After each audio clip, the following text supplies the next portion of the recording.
नमस्ते नमस्कार जय हिंद दोस्तों, स्वागत है आपके अपने YouTube चैनल पीसीएस मेकर पे। तो देखिए ज्ञान बिंदु जेएस एकेडमी का आपको डेली जो 50 क्वेश्चन का जो ये आपका प्रैक्टिस सेट होता है फ्रेंड्स, उसको आगे हम लोग कंटिन्यू करते हैं। और देखिए आज का जो प्रैक्टिस सेट है आपका साइंस एंड टेक्नोलॉजी से संबंधित है। और देखिए ये भी प्रैक्टिस सेट आप लोगों के लिए बहुत इंपॉर्टेंट है आपके एग्जाम पॉइंट से, कि आपके आने वाले एग्जाम जो आपका बीपीएससी का नोटिफिकेशन आ गया, लगभग 1700 इसका वैकेंसी आपको देखने को मिला, जो आज तक कभी ऐसा इतिहास में नहीं हुआ है। तो प्लीज़ आप सभी एग्जाम के लिए इस वीडियो को देख सकते हैं। और प्लीज़ पीसीएस मेकर चैनल से अगर फर्स्ट टाइम देख रहे हैं तो इसे आप जरूर सब्सक्राइब कर लीजिएगा। और डेली शाम के 6 बजे आपको ये वीडियो प्रोवाइड किया जाता है, तो प्लीज़ आप पीसीएस मेकर चैनल से जुड़ जाइए। तो देखते हैं आज का हमारा फर्स्ट क्वेश्चन है क्या कि निम्नलिखित कथनों पर विचार कीजिए। अब विचार करना है। देखिए सबसे पहला है क्या कि विषाणु और प्रियन दोनों ही अकोशिकीय सूक्ष्मजीव है। बिल्कुल आपका सही है। देखिए एक वायराइड, एक आपका वायराइड है VIROID, वायराइड हो गया, विषाणु हो गया और प्रियन, ये सभी जो है ये अकोशिकीय सूक्ष्मजीव होते हैं। तो पहला आपका सही है। दूसरा है कि विषाणु तथा प्रियन दोनों ही प्रोटीन तथा न्यूक्लिक एसिड से मिलकर बने होते हैं, ये आपका गलत है। देखिए अगर हम बात करते हैं प्रियन की, तो याद रखिएगा कि प्रियन का निर्माण केवल प्रोटीन से होता है। याद, प्रियन का निर्माण जो होता है केवल प्रोटीन से होता है, और विषाणु का जो निर्माण होता है प्रोटीन और न्यूक्लिक एसिड दोनों से मिलकर होता है। ये ध्यान रखिएगा, मैं क्या बोल रहा हूँ कि विषाणु का जो निर्माण होता है वो प्रोटीन और न्यूक्लिक एसिड दोनों से मिलकर होता है, लेकिन प्रियन का जो निर्माण होता है केवल प्रोटीन से मिलकर होता है। तो ये आपका गलत है। और तीसरा आपका है क्या कि विषाणु तथा प्रियन दोनों ही केवल संक्रमण रोगों को फैलाते हैं। तो ये भी आपका सही, तो राइट आंसर हो जाएगा ऑप्शन नंबर डी, 1 और 3 आपका सही हो जाएगा। अगला क्वेश्चन देखिए, यहाँ पे लिखा हुआ है क्या एसटीपी पर 128 ग्राम ऑक्सीजन गैस का आयतन कितना होता है। देखिए एसटीपी बोलिए या इसको हम लोग बोलते हैं एसटीपी बोलिए या एनटीपी बोलिए, एनटीपी एसटीपी, यानी कि एसटीपी का फुल फॉर्म होता है स्टैंडर्ड टेम्परेचर प्रेशर, या उसको या बोलते हैं उसको नॉर्मल टेम्परेचर प्रेशर। देखिए अगर हम बात करते हैं क्या कि किसी भी गैस के 1 मोल का आयतन जो होता है ना, 1 मोल का आयतन जो होता है वो एसटीपी पर या एनटीपी पर 22.4 लीटर होता है। डायरेक्टली क्वेश्चन आता है, याद रखिएगा कि किसी भी गैस के 1 मोल का आयतन एसटीपी पर या एनटीपी पर कितना होता है, तो 22.4 लीटर होता है। अगर हम बात करते हैं इस क्वेश्चन की, तो याद रखिएगा कि मोल बराबर एक फॉर्मूला होता है, मोल बराबर फॉर्मूला होता है ग्राम का द्रव्यमान बटा आणविक द्रव्यमान। ठीक है, अगर हम बात करते हैं क्या यहाँ पे देखिए आणविक द्रव्यमान, अगर बात करते हैं O2 का जो आपका AMU में होता है वो कितना होता है, तो 32 AMU होता है O2 का।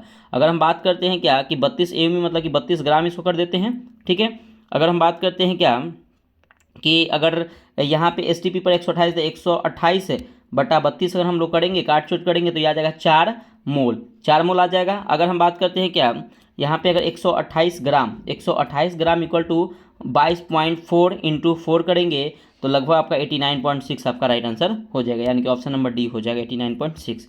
अगला क्वेश्चन देखिएगा 3 नंबर है कि निम्नलिखित में से कौन सा एक सत्य नहीं है। देखिए सत्य नहीं कहा जा रहा है, तो देखिए सबसे पहला कि कार्य की प्रकृति हमेशा धनात्मक होती है, आपका बिल्कुल गलत है। पहला ही आपका क्या है, गलत है। देखिए कार्य की प्रकृति धनात्मक, ऋणात्मक और आपका शून्य, ये तीनों होता है, याद रखिएगा। देखिए अगर वृत्तीय मार्ग पर कोई काम कार्य होता है ना, तो हमेशा शून्य होता है।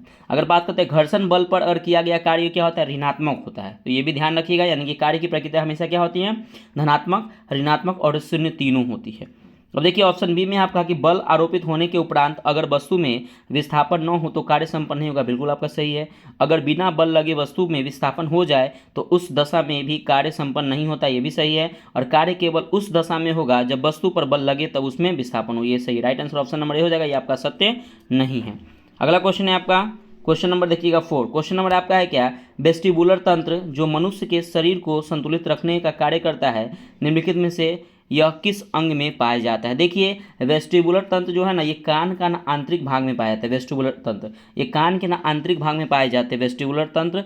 और ये अगर हम बात करते हैं ये कहाँ पाया जाता है, ऑप्शन नंबर बी कान में पाया जाता है। देखिए अगर बात करते हैं कान का सबसे बाहरी भाग को ना पिन्ना कहते हैं। कान के सबसे बाहरी भाग को क्या कहते हैं, पिन्ना कहते हैं। और कान में ना 3 हड्डियाँ होती है, एक होता है मैलिसस, याद रखिएगा मैलियस, दूसरा होता है इनकस और तीसरा होता है स्टेप्स जो ये तीनों हड्डी में कान के मध्य भाग में पाई जाती है। और याद रखिए तीनों हड्डी में जो स्टेप्स जो हड्डी है ना वो कान के मध्य भाग में पाई जाती है। तो यहाँ पे राइट आंसर हो जाएगा ऑप्शन नंबर बी, ध्यान रखिएगा। 5 नंबर क्वेश्चन है क्या कि निम्नलिखित युग्म पर विचार कीजिए। अब देखिए परमाणु की बात करते हैं, तो पदार्थ की रचनात्मक सूक्ष्मतम इकाई को परमाणु कहते हैं, बिल्कुल सही है। और रासायनिक बंधन में बंधे 2 या 2 से अधिक परमाणुओं का समूह को क्या कहते हैं, तो अणु कहते हैं। आयन आवेशित परमाणु को हम लोग आयन कहते हैं, यानी कि right answer option number D हो जाएगा। 6 नंबर की कोई द्रव एक ठोस को नहीं भिगोएगा यदि द्रव ठोस का स्पर्श कोण होगा। तो देखिए यदि द्रव एक ठोस को नहीं भिगोएगा, यदि ठोस क्या होगा तो ये 90 डिग्री से अधिक होगा तो वो नहीं भिगोएगा। अगला क्वेश्चन है आपका 7 नंबर की ऑर्थोपोडा समुदाय जंतु जगत का सबसे बड़ा समुदाय। देखिए ऑर्थोपोडा है ना, जंतु जगत का सबसे बड़ा समुदाय है ऑर्थोपोडा, और ठीक उसी प्रकार पौधे जगत का सबसे बड़ा समुदाय कौन है, तो इसको बोलते हैं हम लोग आवृत्ति बीजी, यानी कि एंजियोस्पर्म बोलते हैं। याद रखिएगा एंजियोस्पर्म बोलते हैं। जो पौधे जगत का सबसे बड़ा समुदाय कौन है, तो आवृत्ति बीजी, इसको एंजियोस्पर्म बोलते हैं। और जंतु जगत का सबसे बड़ा संघ कौन है, तो ऑर्थोपोडा है।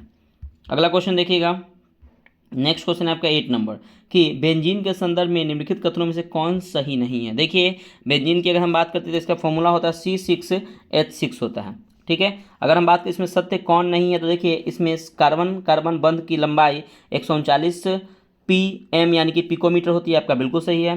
बेंजीन एक तलीय होता है, तो ये भी आपका सही है। और इसमें प्रत्येक कार्बन बंधन कोण का मान 109, ये 109 डिग्री 28 मिनट, ये आपका गलत है। देखिए इसमें प्रत्येक कार्बन कोण का जो मान होता है ना वो 120 डिग्री होता है। बहुत इंपॉर्टेंट क्वेश्चन है। और बेंजीन के प्रत्येक कार्बन परमाणु sp2 प्रसंकरित होता है, तो ये भी आपका सही है। तो राइट आंसर हो जाएगा ऑप्शन नंबर सी हो जाएगा।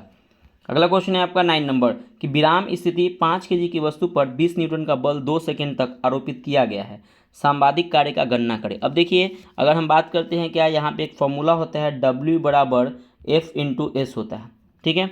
अगर हम बात करते हैं कि S बराबर एक फॉर्मूला होता है UT प्लस हाफ AT² होता है। अगर हम बात करते हैं तो यहाँ पे अगर मान को पुट कीजिए और मान पुट करने के बाद जो आएगा आपका जो आंसर रहेगा वो 160 जूल आ जाएगा, ध्यान रखिएगा। अगला 10 नंबर की किसी पारिस्थितिकी तंत्र में ऊर्जा का प्रभाव एक दिशीय पथ से होता है। ऊर्जा प्रभाव के एक दिशीय पथ पर स्थित सभी जीव निर्मित करते हैं, वो क्या कहलाता है, तो ये आहार श्रृंखला कहलाता है। मतलब किसी पारिस्थितिकी तंत्र में ऊर्जा का प्रभाव एक दिशीय पथ पर से होता है और ऊर्जा प्रभाव के एक दिशीय पथ पर स्थित सभी जीव निर्मित करते हैं, वो आहार श्रृंखला कहलाते हैं। अगला 11 नंबर के निम्नलिखित कथनों पर विचार कीजिए। अब देखिए अगर हम बात करते हैं क्या, तो देखिए यहाँ पे ना एक क्वेश्चन मैं आपको बता देता हूँ। यहाँ पे आपका पारिस्थितिकी तंत्र है, तो देखिए फ्रेंड्स पारिस्थितिकी तंत्र का शब्द का जो इस्तेमाल ना वो एजी टांसले ने किया था 1935 में, ये ध्यान रखिएगा।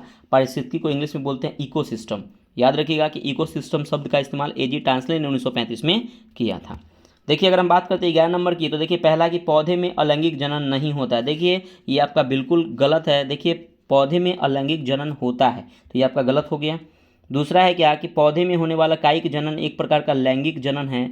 देखिए पौधे में होने वाला कायिक जनन एक प्रकार का लैंगिक जनन नहीं बल्कि एक प्रकार का अलैंगिक जनन है, तो ये भी आपका गलत हो गया। अलैंगिक जनन के दौरान निषेचन नहीं होता है, तो अलैंगिक जनन ये भी आपका गलत हो गया। यानी कि अगर हम बात करते हैं कि अलैंगिक जनन के दौरान निषेचन नहीं होता है, तो देखिए अगर हम बात करते हैं कि अलैंगिक जनन के दौरान निषेचन नहीं होता है, तो ये आपका बिल्कुल सही। तो ऑप्शन नंबर 3 आपका केवल आपका 3 आपका सही हो जाएगा।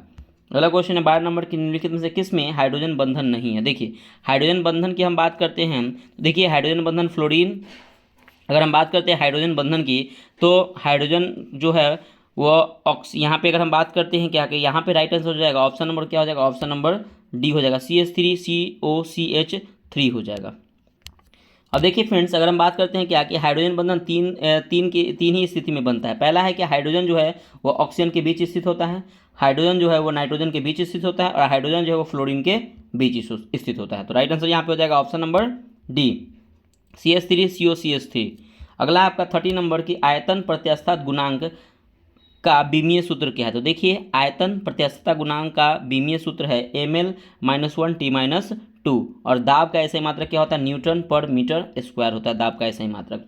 14 है कि मानव के फेफड़े का ज्वारीय आयतन कितना होता है। देखिए अगर हम बात करते हैं कि मानव के फेफड़े का ज्वारीय आयतन कितना होता है, तो इसका होता है 500 ml। और याद रखिएगा कि एक स्वस्थ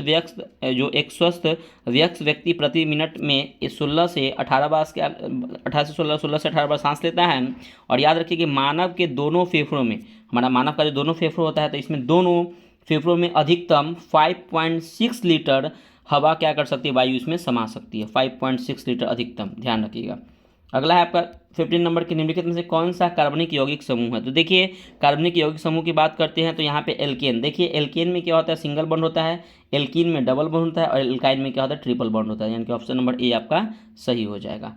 अगला क्वेश्चन देखिएगा अगला क्वेश्चन है आपका कि 16 नंबर की ईंट से बने भवनों की तुलना में कच्ची मिट्टी के मकान ग्रीष्म काल में ठंडे और शीतकाल में अधिक गर्म होते हैं, क्योंकि कच्ची मीट ऊष्मा की बुरी क्या होती है, चालक होती है, इसीलिए।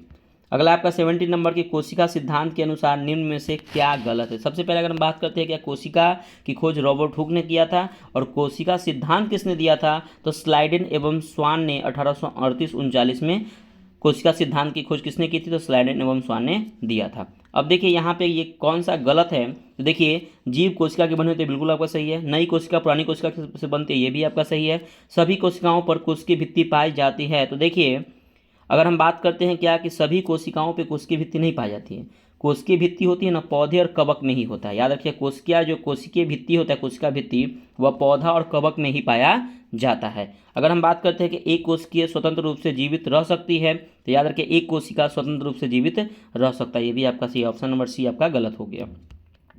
अगला 18 नंबर की सोडियम एटिएट्रेट एक लवण है, यह किस में प्रयुक्त होता है, तो देखिए सोडियम एस्टेरेट एक लवण है जो प्रयुक्त होता है साबुन बनाने में। याद रखिए साबुन बनाने में प्रयुक्त होता है, ठीक है, ये भी याद रखिएगा। अगला क्वेश्चन है आपका 19 नंबर की एक रेसिंग कार एक समान त्वरण 4 मीटर पर सेकेंड स्क्वायर है, गति प्रारंभ करने के 10 सेकंड बाद कितनी दूरी तय करनी होगी। देखिए यहाँ पे एक एस बराबर फॉर्मूला होता है UT plus half eighty square होता है, तो 0 यूटी आपका जो वेग है वो 0 है, ठीक है। अगर हम बात करते हैं क्या 0 हो जाएगा प्लस हाफ हो जाएगा गुने 4 गुने 10 गुने 10 हो जाएगा, तो इसका मान हो जाएगा 200 मीटर। तो राइट आंसर हो जाएगा ऑप्शन नंबर डी, इसमें फुलफिल कर लीजिएगा। अगला है 20 नंबर कि भारत की जलवायु परिवर्तन पर प्रथम राष्ट्रीय क्रिया योजना प्रकाशित हुई थी। तो देखिए भारत की जलवायु परिवर्तन पर प्रथम राष्ट्रीय क्रिया योजना प्रकाशित हुई थी 2008 में, 2008 में याद रखिएगा। अगला क्वेश्चन है 21 नंबर की निम्नांकित जोड़े में से कौन सा सुमेलित है। देखिए इसमें सुमेलित कहा जा रहा है, तो देखिए सबसे पहले बात करते हैं क्या निमोनिया, तो निमोनिया जो है वह जीवाणु जनित रोग है, ये फेफड़ा में होता है, ये आपका सुमेलित है। मोतियाबिंद ये थायराइड ग्रंथि आपका गलत है। देखिए मोतियाबिंद आंख में होता है, पीलिया जो होता है वो पीलिया आपके कहाँ पे होता है, यकृत में होता है, आंख में नहीं होता है। मधुमेह कहाँ होता है, तो अग्नाशय ग्रंथि में होता है, तो यानी कि right answer option number A आपका सही है। अगला है 22 नंबर की calcium phosphate CA3PO4 into hall twice में फॉस्फोरस की प्रतिशत मात्रा कितनी होती है। तो देखिए फॉस्फोरस की जो प्रतिशत मात्रा होगी ना वो होगी 20% होगी, 20%। ये सभी को ऐड करके इसको भाग दीजिएगा तो ये क्या हो जाएगा, राइट आंसर आ जाएगा। अगला क्वेश्चन है 23 नंबर की लोलक घड़ियों की गर्मियों में सुस्त हो जाना क्या कारण है। देखिए लोलक घड़ियों को ना गर्मियों में सुस्त हो जाना, इसका कारण क्या है, तो लोलक की लंबाई बढ़ जाने के कारण क्या होता है, ये सुस्त हो जाता है। और याद रखिएगा कि लोलक घड़ियों का आवर्तकाल कितना होता है, तो 2 सेकेंड होता है। अगला आपका 24 नंबर की कौन सी तारीख को मधुमेह दिवस के रूप में मनाए जाते हैं, तो याद रखिए 14 नवंबर को मधुमेह दिवस के रूप में मनाते हैं। अगला क्वेश्चन है 25 नंबर की क्लोरोमाइसिटीन क्या है। तो देखिए क्लोरोमाइसिटीन जो है एक आपका प्रतिजीवान्विक है, एंटी बैक्टीरियल है, मतलब प्रतिजीवान्विक। क्लोरोमाइसिटीन क्या है, तो एक प्रतिजीवान्विक है। अगर हम बात करते हैं प्रतिरोधी की, तो याद रखिए टिंचर आयोडीन, टिंचर आयोडीन जो होता है क्या होता है, तो टिंचर आयोडीन एक प्रतिरोधी है। पीराहार की बात करें तो एस्पिरिन क्या है, तो पीराहार यानी कि दर्द निवारक गोली है एस्पिरिन। और प्रति अवसादक यानी कि एंटी डिप्रेसेंट ये कहलाता है इक्वेनिल, याद रखिएगा इक्वेनिल ये क्या कहलाता है, तो प्रति अवसादक कहलाता है। Right answer option number D हो जाएगा। 26 नंबर है क्या कि भू स्थिर उपग्रह के संबंध में कौन सा कथन सही नहीं है। तो देखिए अगर हम बात करते हैं इसकी समय अवधि 24 घंटे होती है, आपका बिल्कुल सही है। इसका कोणीय वेग पृथ्वी के अपने अक्ष पर कोणीय वेग के बराबर होता है, ये भी आपका सही है। और यह अंतरिक्ष में एक जगह स्थिर होता है, आपका गलत है, यह अंतरिक्ष में एक जगह स्थिर नहीं होता है। और यह विषुवत के ऊपर पश्चिम से पूर्व की ओर परिक्रमा करता है, ये भी आपका सही। Right answer option number C हो जाएगा, ये गलत है। अगला 27 नंबर कि जब हम छुई मुई के पौधे की पत्तियों को छूते हैं तो पत्तियां बंद हो जाती है, इस गति को क्या कहते हैं, तो इस गति को कंपानुकुंचन गति कहते हैं, कंपानुकुंचन गति कहते हैं।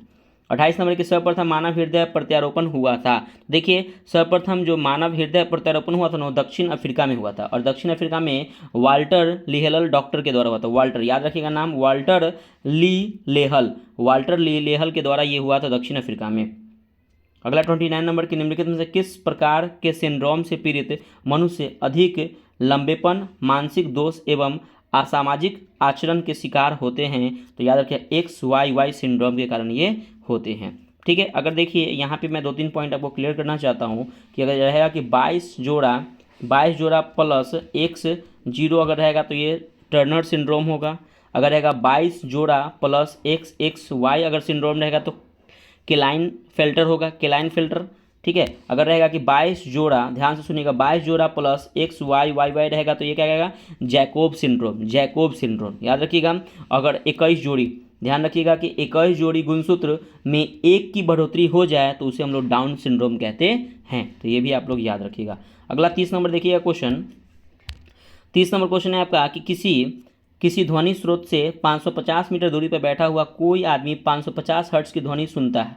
श्रोता से आदमी के कान तक पहुंचने वाले दो क्रमागत संपीड़न में कितना समय अंतराल होता है। तो देखिए, अगर हम बात करते हैं टी बराबर होता है 1/n 1/550 यानी 0.002, यानी कि right answer option number D हो जाएगा, 0.002 सेकेंड होगा। अगला है क्या 31 नंबर की, हमारे देश के शहरों में वायु गुणवत्ता सूचकांक का परिकलन करने में साधारणतः निम्नलिखित गैसों में से किनका विचार में लिया जाता है। तो देखिए, किनका विचार में लिया जाता है, पहला आपका पीएम है, यानी कि PM 10, दूसरा है PM 2.5, ठीक है, तीसरा है आपका सल्फर डाइऑक्साइड SO2, चौथा आपका है CO, पाँचवा है O3, छठा है आपका NH3। उसके बाद अगर हम बात करते हैं क्या, छठा के बाद अगर हम बात करते हैं सातवां का, तो लेड यानी कि सीसा हो गया, और आठवां होता है NO2। तो इसमें किसका किसका उपयोग होता है, तो देखिए केवल 2, 3 और 4 का उपयोग होता है, ऑप्शन नंबर बी हो जाएगा। 32 नंबर क्या कि ऐसे प्लास्टिक को क्या कहते हैं जिसको गर्म करने पर मुलायम तथा ठंडा करने पर पुनः कठोर हो जाता है। तो ऐसे प्लास्टिक को हम लोग जो कहते हैं वो थर्मोप्लास्टिक कहते हैं, यानी कि PVC हो गया, पॉलीथीन हो गया। अगर हम बात करते हैं क्या कि थर्मोसेटिंग प्लास्टिक की, तो आपका क्या हो जाएगा, बेकेलाइट, ये थर्मोसेटिंग प्लास्टिक है। 33 नंबर क्या कि समृद्ध यूरेनियम होता है। देखिए, समृद्ध यूरेनियम क्या होता है, तो प्राकृतिक यूरेनियम जिसमें रेडियोधर्मी यूरेनियम 235 आइसोटोप कृत्रिम रूप से बढ़ाया जाता है, ऑप्शन नंबर बी हो जाएगा आपका रीजन।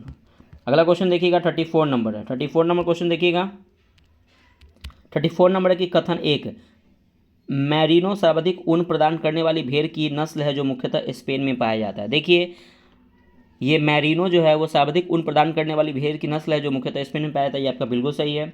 पश्मीना मुलायम ऊन से उत्पन्न करने वाला भेड़ की एकमात्र नस्ल है जो मुख्यतः कश्मीर में पाया जाता है। देखिए, पश्मीना मुलायम ऊन उत्पन्न करने वाली ये भेड़ नहीं बल्कि ये क्या है, तो ये बकरी है, क्या है, तो बकरी, याद रखिएगा। तो आपका कथन एक सही है और कथन दो आपका गलत है। अगला आपका 35 नंबर कि निम्न में से किस मिश्र धातु की गलनांक बहुत कम होती है। तो देखिए, टांग का यानी कि सोल्डर का जो गलनांक होता है बहुत कम होता है, जो हम लोग फ्यूज के तार में उपयोग करते हैं। अगला आपका 39 नंबर की 9 वोल्ट की किसी बैटरी को 0.2 ओम, 0.3 ओम, 0.4 ओम, 0.5 ओम और 0.6 ओम तथा 4 ओम की प्रतिरोधकों के साथ श्रेणी क्रम में संयुक्त किया जाता है। तो 4 ओम 4 ओम के प्रतिरोधक में से कितनी विद्युत धारा प्रभावित होगा। तो याद रखिएगा, अगर प्रतिरोध की बात करते हैं सभी को हम लोग क्या करेंगे, ऐड कर देंगे, और ऐड करने के बाद एक फॉर्मूला है V बराबर IR, और यहाँ पे I इक्वल टू क्या हो जाएगा, तो I इक्वल टू 9/6 हो जाएगा, और यहाँ 9 × I × 6 करेंगे यानी कि 1.5 एम्पियर हो जाएगा, ऑप्शन नंबर ए याद रखिएगा। अगला 37 नंबर की एमनियोसेंटोसिस एक तरीका है जो बताता है। देखिए, एमनियोसेंटोसिस एक तरीका है जो भ्रूण के लिंग को बताता है, ऑप्शन नंबर डी। 38 नंबर की शुद्धिकरण की प्रक्रिया में गंदले पानी का उपचार फिटकिरी से करते हैं, यह प्रक्रिया क्या कहलाता है। तो यह प्रक्रिया आपको जो है अस्कंदीकरण कहलाता है, अस्कंदीकरण। अगला 39 नंबर कि वायुमंडल हमारे ऊपर बहुत अधिक दबाव डालता है परंतु हम इसका अनुभव नहीं करते हैं, क्योंकि नहीं करते कि हमारा रक्त वायुमंडल के दबाव से कुछ अधिक दबाव डालता है, इसीलिए ऑप्शन नंबर ए हो जाएगा। 40 नंबर है आपका कि निम्नलिखित में से कौन विश्व भर में वृक्ष मित्र के नाम से जाना जाता है। तो सुंदर लाल बहुगुणा, ये वृक्ष मित्र के नाम से जाने जाते हैं। अगला है कि यदि किसी रेडियोधर्मी पदार्थ का अर्ध जीवन काल 1 दिन हो तो 4 दिन के पश्चात उनकी प्रारंभिक मात्रा कितना भाग रह जाएगा। तो 6:1/4 भाग रह जाएगा। अगला क्वेश्चन है आपका 42 नंबर। देखिएगा कि ऑक्सीजन की +2 ऑक्सीकरण अवस्था वाला यौगिक निम्नलिखित में से कौन सा है। तो याद रखिएगा F2O है, F2O। अगला आपका 43 नंबर की पित्तल किसकी मौजूदगी में निरंतर रहने से वायु से रंगहीन हो जाता है। तो ये हो जाता है आपका हाइड्रोजन सल्फाइड, तो H2S याद रखिए, हाइड्रोजन सल्फाइड यानी कि H2S की मौजूदगी में निरंतर रहने पर ये रंगहीन हो जाता है पित्तल। चांदी जो काला होता है SO2, चांदी काला होता है SO2 यानी कि सल्फर डाइऑक्साइड के कारण ये चांदी काला होता है, SO2 के कारण होता है। 44 नंबर की खाने का नमक बरसात के मौसम में गीला हो जाता है क्योंकि, देखिए गीला इसलिए हो जाता है क्योंकि सोडियम क्लोराइड में मैग्नीशियम क्लोराइड जैसी जैसी आसंजक अशुद्धता के कारण ये हो जाता है। 45 नंबर के निम्नलिखित में से किस वैज्ञानिक ने पोलोनियम तत्व की खोज की है? तो पोलोनियम तत्व की खोज किसने की है? तो मैडम क्यूरी ने। और रेडियम तत्व की खोज किसने की है? तो मैडम क्यूरी ने, कि मैरी क्यूरी ने। अगला 46 नंबर की क्षार धातुओं को आवर्त सारणी में किस समूह में रखा गया है? देखिए क्षार धातु को ना ये मेंडलीव के आवर्त सारणी में रखा गया है और ये 1 के ए में रखा गया है। अगर बात करते हैं 1 के बी में तो सिक्का धातु को रखा गया है। अगर 2 के बी की बात करते हैं तो जिंक पारा को रखा गया है। और 3 की बी की बात करते हैं तो ये लेंथेनाइड और एक्टिनाइड को रखा गया 3 के बी में। लेंथेनाइड और एक्टिनाइड को 3 के बी में रखा गया है। अगला क्वेश्चन है 47 नंबर कि हाइड्रोक्लोरिक अम्ल एसिटिक अम्ल से अधिक शक्तिशाली है क्योंकि यह H+ आयन उत्पन्न करने हेतु संपूर्ण आयनित हो जाता है, इसलिए ऑप्शन नंबर बी आपका सही हो जाएगा। 48 नंबर है क्या कि बॉक्साइट का रासायनिक नाम क्या है? देखिए बॉक्साइट का रासायनिक नाम है हाइड्रेट एल्यूमिना, जिसका फॉर्मूला होता है Al2O3 इंटू 2H2O होता है, यानी कि हाइड्रेट एल्यूमिना का फॉर्मूला।